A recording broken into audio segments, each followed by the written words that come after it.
Enhorabuena. A los muchachos. Consellero.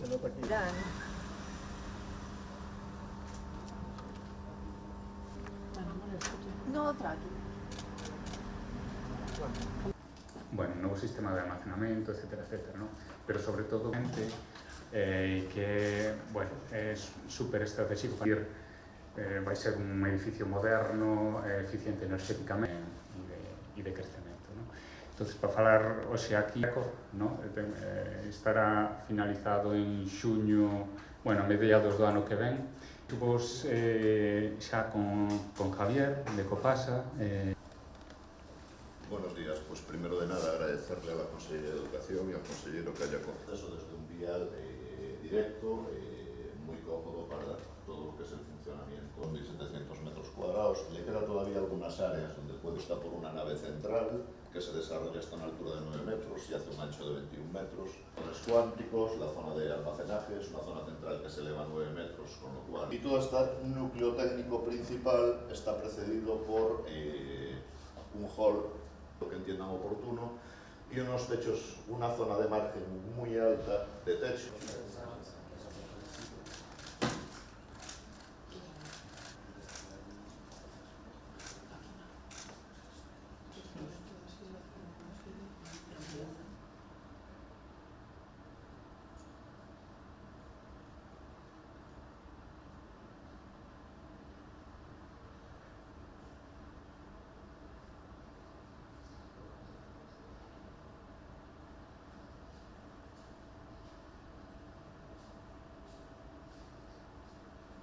Estamos nun dos centros de supercomputación máis importantes de España e me atrevería a dicir que do sur de Europa.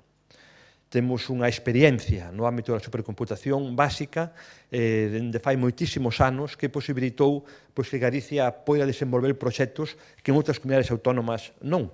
De feito, somos das comunidades autónomas que, dende o primeiro momento, máis apostamos por unha tecnoloxía de futuro tan básica e tan fundamental como é a computación cuántica. A computación cuántica está chamada a ser unha revolución absoluta en todo o que ten que ver co ámbito tecnolóxico e se prevé que inunde tanto a vida económica como todo o que ten que ver coa vida das empresas e dos proxectos de investigación no futuro. O que se di do ámbito cuántico a veces son a ciencia ficción, pero tamén moitas cousas sonaron a ciencia ficción e hoxe son auténticas realidades, co cual hai que felicitar a quenes impulsaron no seu momento este centro de supercomputación.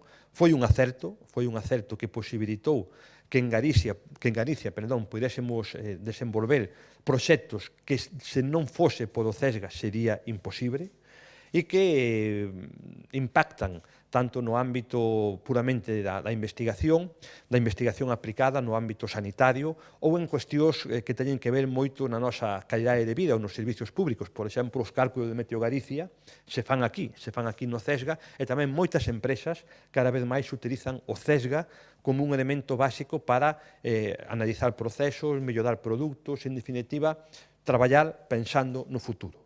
Sen dúbida, este é un proxecto non tanto de presente, que tamén o é, senón un proxecto fundamentalmente de futuro, porque se queremos ter futuro e poder ser competitivos e poder ter un desenvolvemento por menos semellante ao das rexións máis avanzadas de Europa ou máis avanzadas do mundo occidental, temos que dotarnos das tecnoloxías necesarias que nos van permitir ser competitivos no ámbito da computación, especialmente e moi especialmente na computación cuántica. E por iso levamos a cabo este investimento, que é un investimento que recibeu o maior aporte, neste caso dentro do ámbito do PERTE-CHIC, que tamén ten un aporte moi significativo da Xunta de Galicia e que estamos seguros que o CESGA, que é un centro de supercomputación, tamén un centro de investigación, propiedade da Xunta de Galicia e tamén do CSIC, poidamos fixar un dos alicerces básicos para a Galicia do futuro.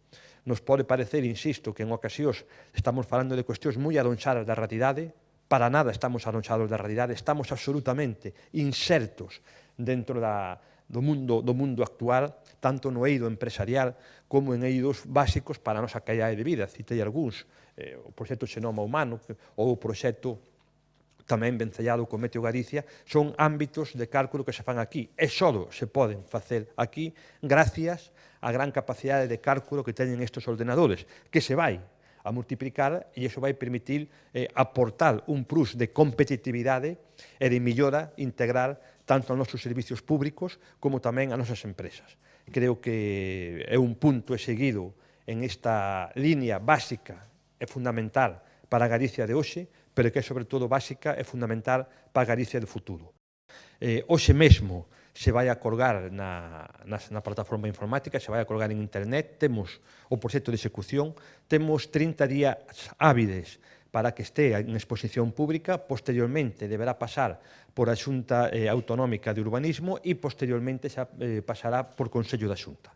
Contamos que todo o trámite administrativo este rematado, senón na última semana de setembro, na primeira semana de outubro, e poder comenzar as obras en outubro para poder executar un edificio que, por unha parte, funcionalmente cumpre todos os requisitos marcados por unha instalación tan exixente e tan particular como é un centro de supercomputación, con unha estética que pensamos que é moi acertada e que vai, en certa medida, marcar un avance no que son as instalacións deste centro de supercomputación.